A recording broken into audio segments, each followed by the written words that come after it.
Not long ago, I met Earl Crawley, Hey, how you doing? but everyone here calls him Mr. Earl. Yeah, we can talk about some finances. He's worked as an attendant at this parking lot in Baltimore for 44 years. So you really think it's going to improve the gas? Funny thing though, everyone was asking Mr. Earl about money. Nickel and dime, nickel and dime. That's right. Is that booth his pulpit where he's preaching the gospel of investing? Sure is. He makes my day every time I see him. Oh, come on now, seriously. Investing? How you like that gold now? 670. Earl told me he's never made more than $12 an hour, never earned more than $20,000 a year. How you doing? So how could he know something about corporate profits? Spider's gonna get you. I had to pry. So Earl, what's your net worth? $500,000. $500,000 Yeah, from working here. working here. That's amazing. A last statement. And there it is in his statements, over $500,000 net worth on a parking lot wage. Now Mr. Earl had my full attention. How did he do it? Stop working so hard and let the money work for you. Earl's first lesson came at age 13. His mother had him working the fruit stalls to help pay the family bills. He got to keep just a few quarters for himself. From the time my mother started taking my money that I earned on Lexington Market, that it wasn't money just to be thrown away. It was there to be used. Economics aside, Earl had another obstacle to overcome. Tebow is He tells me he's dyslexic. Back in the 50s, that meant settling for a life of low-wage manual labor jobs. So Earl figured he'd better sock away what little money he was making. It was just $1 here and $1 there, starting with savings stamps, and that led to savings bonds. At 26, he got married. And by the late 60s, Earl was feeding 3 children on a meager $80 a week. It was tough, but because we had to sacrifice a lot. And the budget only got tighter when Earl and Beverly opted to send their kids to Catholic school instead of public school, which was free.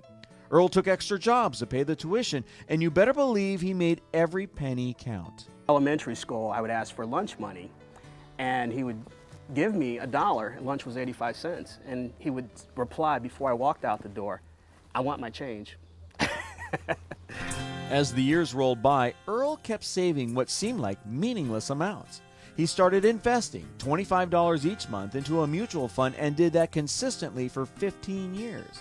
By the late 70s, his net worth was $25,000. Later, as the children got older, he decided to play the stock market. And he bought 1 share, and, well, the rest is history. He bought stock in blue chips like IBM and Coca-Cola that paid dividends and... Instead of taking the dividends and parking it, let it set or let it reinvest itself, and it increased my shares. And the more shares I had, the more dividend I had. Eventually, the more money I have down the road. So where did this so-called slow learner learn so much about mutual funds and blue chips and dividend reinvestment plans? We're going to split this year.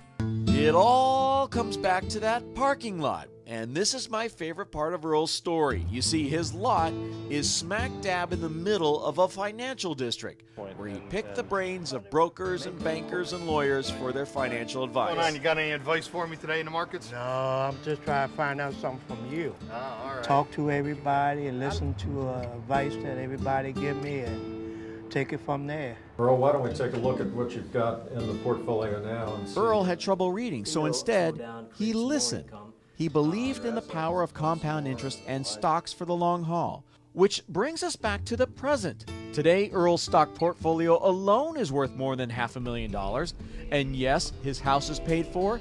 And no, he doesn't carry any credit card debt. He's somebody to emulate not only as an investor, but as an individual and how to live your life and make the best of what the Lord gave you.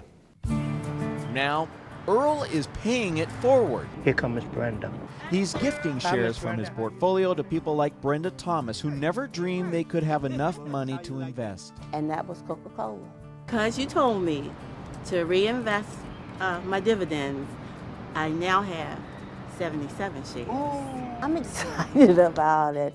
I wouldn't have it if it wasn't for Mr. Earl. And he made it so easy. If you don't have the money for the And whole not share, only is he gifting this shares is to a the- local church, he's starting an investment club there to get everyone investing. Our goal is every member of the church will own stock, and then they're going to transfer into their family members. So starting here, it's just going to blow up. It makes me feel good to see someone actually going on and took my advice and went on and did it.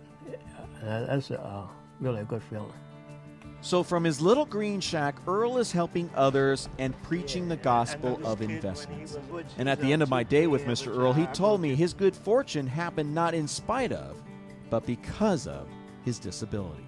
I always used to say that I must have been the dumbest thing in school or the dumbest thing couldn't learn, but God gave me the gift to